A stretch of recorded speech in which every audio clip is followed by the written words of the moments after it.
If the police violated your civil rights, a police misconduct lawyer may be able to sue the police on your behalf to make the police pay for their wrongdoing. Civil rights claims against the police are typically brought through United States Code Section 1983, which creates a cause of action against any person who, while using governmental authority, deprives another person of a federal constitutional or statutory right. So, when the police, who act under governmental authority, violate one of your constitutional rights, for instance, your Fourth Amendment right to be free from unreasonable seizures, you have a legitimate legal claim and can retain a police misconduct lawyer to sue the police. Depending on the specifics of the police misconduct, you may be entitled to significant compensation. If the police violate your civil rights, you may be able to bring a variety of claims against them. Some of these claims include false arrest, excessive force, which is also known as police brutality, denial of a right to a fair trial, false imprisonment, malicious abuse of process, failure to intervene, malicious prosecution, and denial of equal protection. If you initiate a lawsuit against the police, you might be able to sue the officers individually, the police department as a whole, or both. A police misconduct lawyer can assess the specifics of your case to determine the best way to present your legal claims in court.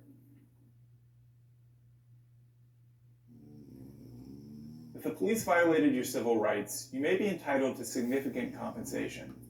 The amount of compensation you receive for a successful claim can for example, let's say that the police arrest you for selling drugs. As the police put you in your handcuffs, one of the officers unnecessarily and unreasonably, let's say, pushes you into the patrol car and you hit your head and it's sore, but you don't have visible injuries and you don't need to get medical treatment for it. In this scenario, although the police violated your right to be free from unreasonable and excessive force, the harm that you suffered is minimal.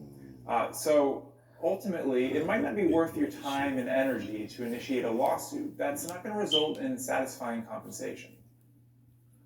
Now, at the other end of the spectrum, say you were arrested for murder and the police hide evidence that someone else is the perpetrator of the crime. And let's say a jury convicts you because they don't see the evidence that was suppressed by the police, and you end up serving years in prison. If you could prove that the police wrongfully withheld evidence that proved your innocence, then obviously you would have a very serious claim against the police for their wrongdoing. And the police might end up paying you millions of dollars for what they did to you. Now, I would say that many police misconduct lawsuits don't involve these extremes of either pennies or millions and millions of dollars. A more common scenario might involve a person who is let's say, falsely accused by the police of harassing another police officer. The police end up throwing that person to the ground, causing visible bruising, and the person ends up spending, let's say, 24 hours in a holding cell before being released by the judge. So, the person's incarcerated for, around 24 hours and has some bruising.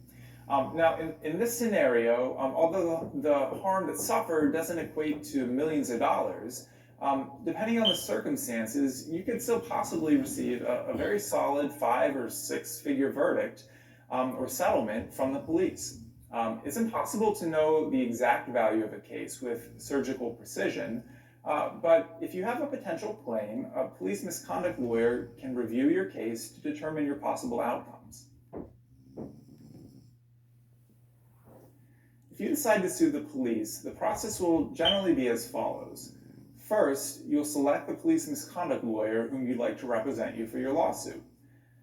Most police misconduct lawyers don't charge clients any out-of-pocket fees to take on a police misconduct case. Instead, most lawyers will take these cases on a contingency basis. In other words, your lawyer will typically just take a percentage of your winnings if you're successful with a lawsuit. Next, after analyzing your case, your lawyer will provide notice to the police that he intends to commence a lawsuit in court. And sometimes at this point, the police will come forward with a reasonable settlement offer. And if that happens, you and your lawyer can discuss the offer and weigh the pros and cons of accepting or rejecting the offer that's given to you.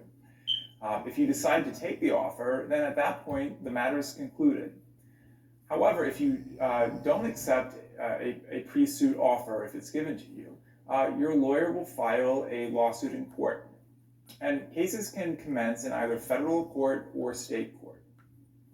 Once the lawsuit commences, both parties will go through the discovery process, which essentially is when both sides show each other the evidence that they have. This can also include depositions, which is where the parties will question witnesses under oath.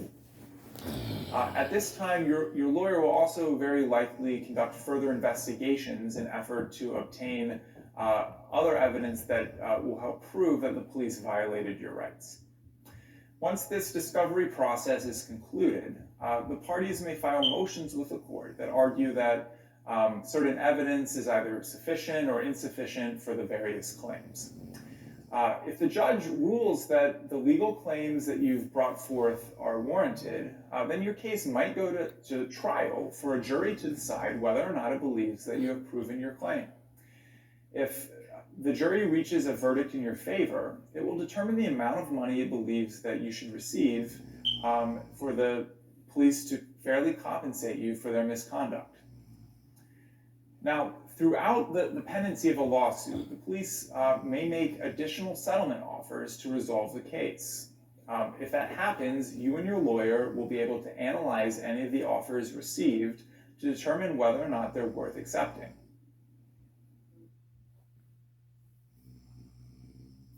If you believe the police violated your civil rights, then give me a call for a free consultation. Unlike many other lawyers who take police misconduct cases, my firm focuses on criminal law and issues related to the lawfulness of police conduct. At your free consultation, we can discuss exactly what the police did to you and determine the best course of action to make sure that the police pay for their wrongdoing.